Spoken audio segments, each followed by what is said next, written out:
fans across the country still celebrating tonight. Many believe they'd never see a World Series title in their lifetime. But a Tehachapi man isn't just a Cubs fan. You could say he's also a fortune teller. 23 ABC's Andrew Worth has his story tonight. We're here at Big Papa's where Danny just relived the final moments of last night's game, erasing that 108-year drought. He says it's something that made his family proud, made him proud, but he was calling this since back in May when he got a tattoo. Since 1969.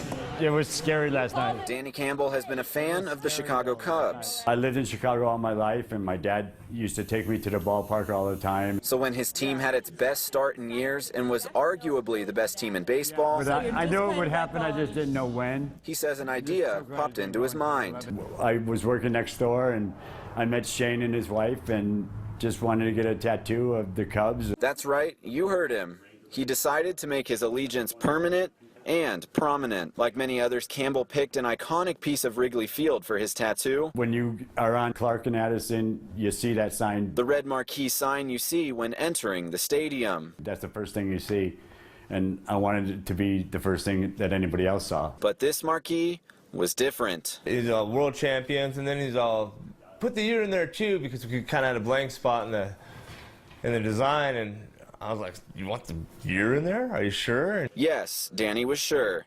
He wanted his tattoo to name the Chicago Cubs world champs back in May. A bold prediction. I was nervous, but I just kept, I had my hands crossed, my fingers crossed, and Fast forward to last night, Banks. almost 6 months after getting his tattoo. How's there- Campbell says he was watching intently, hoping to avoid regret. in the 8th inning when Rajay hit that home run to tie it, I just said, oh, here we go. I'm going to have to get my tattoo put to 17 instead of 16. But to the delight of all Cubs fans, including Campbell, the team held on. I knocked the chair over, and I just started going crazy. It was pretty amazing. The Cubs win the World Series! Avoiding the funny looks, at least for this year, of a tattoo gone wrong. Be here next year for next season when we win it again. Andrew Worth, 23 ABC.